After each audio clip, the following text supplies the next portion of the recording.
अतः अपने कुल की कुशल विचार कर घर लौट जाइए। यह सुनकर रावण जल उठा और उसने बहुत सी गालियां दी, दुर्वचन कहा, अरे मूर्ख, तू गुरु की तरह मुझे ज्ञान सिखाता है, बता तो संसार में मेरे समान योद्धा कौन है। तब मारीच ने हृदय में अनुमान किया कि शस्त्री, मर्मी और समर्थ स्वामी, मूर्ख, धनवान, वैद्य, भाट, कवि और रसोइया, इन 9 व्यक्तियों से विरोध करने में कल्याण नहीं होता। जब मारीच ने दोनों प्रकार से अपना मरण देखा, तब उसने श्री रघुनाथ जी की शरण तकी, अर्थात उनकी शरण जाने में ही कल्याण समझा। सोचा कि उत्तर देते ही नाही करते ही यह अभागा मुझे मार डालेगा, फिर रघुनाथ जी के बाण लगने से ही क्यों न मरूं। हृदय में ऐसा समझकर वह रावण के साथ चला और श्री रामचंद्र जी के चरणों में उसका अखंड प्रेम है। उसने मन में इस बात का अत्यंत हर्ष है उसके मन में इस बात का अत्यंत हर्ष है कि मैं अपने परम स्नेही श्री राम जी को देखूंगा, किंतु उसने यह हर्ष रावण को नहीं जनाया। वह मन ही मन सोचने लगा, अपने परम प्रीतम को देखकर नेत्र को सफल करके सुख पाऊंगा। जानकी जी सहित छोटे भाई लक्ष्मण जी समेत कृपा निधान श्री रामचंद्र जी के चरणों में मन लगाऊंगा, जिनका क्रोध भी मोक्ष देने वाला है और जिनकी भक्ति उन अवश्य किसी भी के वश में न होने वाले स्वतंत्र भगवान को भी वश में करने वाली है। हाँ, वे ही आनंद के समुद्र श्री हरि अपने हाथों से बाण संधान कर मेरा वध करेंगे। धनुष बाण धारण किए मेरे पीछे पीछे पृथ्वी पर पकड़ने के लिए दौड़ते हुए प्रभु को मैं फिर कर देखूंगा। मेरे समान धन्य दूसरा कोई नहीं है। जब रावण उस वन के जिस वन में श्री रघुनाथ जी रहते थे निकट पहुंचा, तब मारीच कपट मृग बन गया। वह अत्यंत ही विचित्र था, कुछ वर्णन नहीं किया जा सकता। सोने का शरीर मड़ियों से जड़कर बनाया था। सीता जी ने उस परम सुंदर हिरण को देखा, जिसके अंग अंग की छटा अत्यंत मनोहर थी।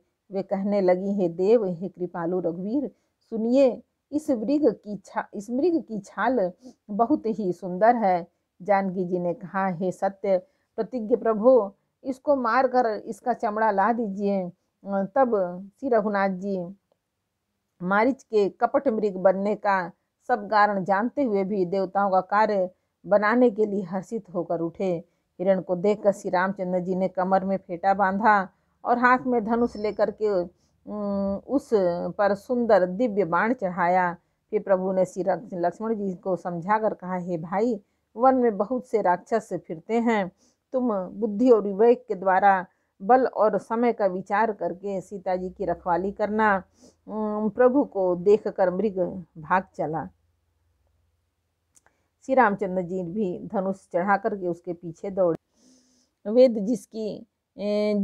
वेद जिनके विषय में नेति नेति कहकर रह जाते हैं और शिव जी भी जिन्हें ध्यान में नहीं पाते, अर्थात जो मन और वाणी से नितांत परे हैं, वे ही श्री राम जी माया से बने हुए मृग के पीछे दौड़ रहे हैं। वह कभी निकट आ जाता है, फिर दूर भाग जाता है, कभी तो प्रकट हो जाता है, कभी छिप जाता है। इस प्रकार प्रकट होता और छिपता हुआ तथा बहुतेरे छल करता हुआ वह प्रभु को दूर ले गया। तब श्री रामचंद्र जी ने तक कर निशान साध कर कठोर बाण मारा, जिसके लगते ही वह घोर शब्द करके पृथ्वी पर गिर पड़ा। पहले लक्ष्मण जी का नाम लेकर उसने पीछे मन में श्री राम जी का स्मरण किया। प्राण त्याग करते समय उसने अपना राक्षसी शरीर प्रकट किया और प्रेम सहित श्री रामचंद्र जी का स्मरण किया। सुजान सर्वज्ञ श्री राम जी ने उसके हृदय के प्रेम को पहचान कर उसे वह गति अपना परम पद दी जो मुनियों को भी दुर्लभ है। देवता बहुत से फूल बरसा रहे हैं और प्रभु के गुणों की गाथाएं स्तुति गा रहे हैं कि श्री रघुनाथ जी ऐसे दीन बंधु हैं कि उन्होंने असुर को भी अपना परम पद दे दिया। दुष्ट मारीच को मारकर श्री रघुवीर तुरंत लौट पड़े। हाथ में धनुष और कमर में तरकस शोभा दे रहा है। इधर जब सीता जी ने दुख भरी वाणी मरते समय मारीच कि हाँ लक्ष्मण की आवाज़ सुनी तो वे बहुत ही भयभीत होकर लक्ष्मण जी को कहने लगे, तुम शीघ्र जाओ, तुम्हारे भाई बड़े संकट में हैं। लक्ष्मण जी ने हंसकर कहा, हे माता सुनो, जिनकी भ्रिकुटी विलास भौ के इशारे मात्र से सारी सृष्टि का लय प्रलय हो जाता है, वे श्री राम जी क्या कभी स्वप्न में भी संकट में पड़ सकते हैं। इस पर जब सीता जी कुछ मर्म वचन, हृदय को चुभने वाले वचन कहने लगी, तब भगवान की प्रेरणा से श्री लक्ष्मण जी का मन भी चंचल हो उठा। वे सीता जी को वन और दिशाओं के देवताओं को सौंप कर वहाँ चले जहाँ रावण रूपी चंद्रमा के लिए राहु रूपी श्री राम जी थे।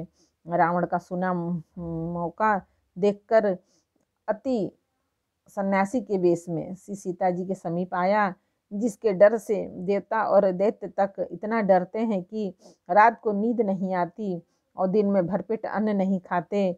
वही 10 सिर वाला रावण कुत्ते की तरह इधर उधर ताकता हुआ भड़िहाई चोरी के लिए चला। काकभूषुंडी जी कहते हैं कि हे गरुण जी, इस प्रकार कुमार्ग पर पैर रखते ही शरीर में तेज तथा बुद्धि एवं बल का लेस भी नहीं रह जाता। सूना पाकर कुत्ता चुपके से बर्तन भाड़े में मुंह डालकर कुछ चुरा ले जाता है, उसे भड़िहाई कहते हैं। रावण ने अनेकों प्रकार की सुहावनी कथाएं रचकर सीता जी को राजनीति, भय और प्रेम दिखलाया। सीता जी ने कहा, हे यति गोसाई सुनो, तुमने तो दुष्ट की तरह वचन कहे। तब रावण ने अपना असली रूप दिखलाया और जब नाम सुनाया तब तो सीता जी भयभीत हो गई। उन्होंने गहरा धीरज धरकर कहा, अरे दुष्ट, खड़ा तो रह, प्रभु आ गए। जैसे सिंह की स्त्री तुच्छ खरगोश चाहे, वैसे ही अरे राक्षस राज, तू मेरी चाह करके काल के वश हुआ। ये वचन सुनते ही रावण को क्रोध आ गया, परंतु मन में उन्हें सीता जी के चरणों की वंदना करके सुख माना। फिर क्रोध में भरकर रावण ने सीता जी को रथ पर बैठा लिया और वह बड़ी उतावली के साथ आकाश मार्ग से चला, किंतु डर के मारे उससे रथ हाँका नहीं जाता था। सीता जी विलाप कर रही थी, हा जगत के अद्वितीय वीर श्री रघुनाथ जी, आपने किस अपराध से मुझ पर दया भुला दी। हे दुखों के हरने वाले, हे शरणागत को सुख देने वाले, हा रघुकुल रूपी कमल के सूर्य, हा लक्ष्मण, तुम्हारा दोष नहीं है, मैंने क्रोध किया, इसका फल पाया। श्री जानकी जी बहुत प्रकार से विलाप कर रही हैं। हाय प्रभु की कृपा तो बहुत है, परंतु वे स्नेही प्रभु बहुत दूर रह गए हैं। प्रभु को मेरी यह विपत्ति कौन सुनावे। यज्ञ के अन्न को गधा खाना चाहता है। श्री सीता जी का भारी विलाप सुनकर जड़ चेतन सभी जीव दुखी हो गए। गिद्ध राज जटायु ने सीता जी की दुख भरी वाणी सुनकर पहचान लिया कि ये रघुकुल तिलक श्री रामचंद्र जी की पत्नी है। उसने देखा कि नीच राक्षस इनको बुरी तरह लिए जा रहा है, जैसे कपिला गाय मलच्छ के पाले पड़ गई हो। वह बोला, हे सीते पुत्री, भय मत कर, मैं इस राक्षस का नाश करूंगा। यह कहकर वह पक्षी क्रोध में भरकर कैसे दौड़ा, जैसे पर्वत की ओर वज्र छूटता हो। उसने ललकार कर कहा, रे रे दुष्ट, खड़ा क्यों नहीं होता, निडर होकर चल दिया। मुझे तूने नहीं जाना। उसको यमराज के समान आता हुआ देखकर रावण घूमकर मन में अनुमान करने लगा, यह या तो मैनाक पर्वत है या पक्षियों का स्वामी गरुण। पर यह गरुण तो अपने स्वामी विष्णु सहित मेरे बल को जानता है। कुछ पास आने पर रावण ने उसे पहचान लिया और बोला, यह तो बूढ़ा जटायु है, यह मेरे हाथ रूपी तीर्थ में शरीर छोड़ेगा। यह सुनते ही गिद्ध क्रोध में भरकर बड़े वेग से दौड़ा और बोला, रावण, मेरी सिखावन सुन, जानकी जी को छोड़कर कुशल पूर्वक अपने घर चला जा, नहीं तो हे बहुत भुजाओं वाले, ऐसा होगा कि श्री रामचंद्र जी के क्रोध रूपी अत्यंत भयानक अग्नि में तेरा सारा वंश पतिंगा होकर भस्म हो जाएगा। योद्धा रावण कुछ उत्तर नहीं देता वह तब गिद्ध क्रोध करके दौड़ा। उसने रावण के बाल पकड़कर उसे रथ के नीचे उतार दिया। रावण पृथ्वी पर गिर पड़ा। गिद्ध सीता जी को एक और बैठाकर फिर लौटा और चोंच से मार मार कर रावण के शरीर को विदीर्ण कर डाला। इससे उसे एक घड़ी के लिए मूर्छा हो गई। तब खिसियाए हुए रावण ने क्रोध युक्त होकर अत्यंत भयानक कटार निकाली और उससे जटायु के पंख काट डाले। पक्षी जटायु श्री राम जी के अद्भुत लीला का स्मरण करके पृथ्वी पर गिर पड़ा। सीता जी को फिर रथ पर चढ़ाकर रावण बड़ी उतावली के साथ चला। उसे भय कम न था। सीता जी आकाश में विलाप करते हुए जा रही हैं, मानो व्याध के वश में पड़ी हुई, जाल में फंसी हुई कोई भयभीत हिरणी हो। पर्वत पर बैठे हुए बंदरों ने देखकर सीता जी ने हरि नाम लेकर वस्त्र डाल दिया। इस प्रकार वह सीता जी को ले गया और उसे अशोक वन में जा रखा। सीता जी को बहुत प्रकार से भय और प्रीति दिखलाकर जब वह दुष्ट हार गया, तब उन्हें यत्न करा के सब व्यवस्था ठीक करा के अशोक वृक्ष के नीचे रख दिया। जिस प्रकार कपट मृग के साथ श्री राम जी दौड़ चले थे, उसी छवि को हृदय में रखकर वे हरि नाम राम नाम रटती रहती हैं। इधर श्री रघुनाथ जी ने छोटे भाई लक्ष्मण जी को आते देख कर बाह्य रूप में बहुत चिंता की और कहा, हे भाई, तुमने जानकी को अकेली छोड़ दिया और मेरी आज्ञा का उल्लंघन करके यहाँ चले आए। राक्षसों के झुंड वन में फिरते रहते हैं। मेरे मन में ऐसा आता है कि सीता आश्रम में नहीं है।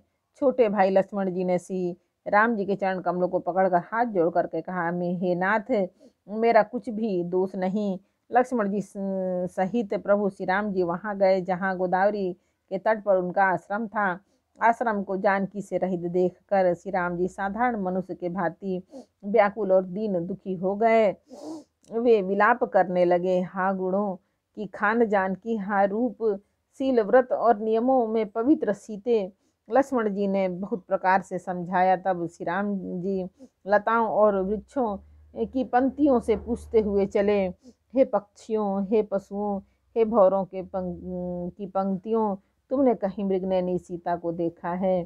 खंजन, तोता, कबूतर, हिरण, मछली, भौरों का समूह, प्रवीण कोयल, कुंदकली, अनार, बिजली, कमल, शरद का चंद्रमा और नागिनी, वरुण का पास, कामदेव का धनुष, हंस, गज और सिंह, ये सब आज अपनी प्रशंसा सुन रहे हैं।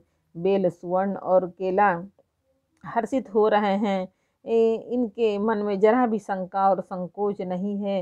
हे जानकी, सुनो, तुम्हारे बिना ये सब आज ऐसे हर्षित हैं मानो राज पा गए हों, अर्थात तुम्हारे अंगों के समान ये सब तुच्छ, अपमानित और लज्जित है। आज तुम्हें न देखकर ये अपनी शोभा के अभिमान में फूल रहे हैं। तुमसे यह अनख स्पर्धा कैसे सही जाती है? हे प्रिय, तुम शीघ्र ही प्रकट क्यों नहीं होती? इस प्रकार अनंत ब्रह्मांडों के अथवा महामहिमामयी स्वरूपा शक्ति श्री सीता जी के स्वामी श्री राम जी सीता जी को खोजते हुए इस प्रकार विलाप करते हैं, मानो कोई महावीरही और अत्यंत कामी पुरुष हो। पूर्ण काम, आनंद के राशि, अजन्मा और अविनाशी श्री राम जी मनुष्यों के से चरित्र कर रहे हैं।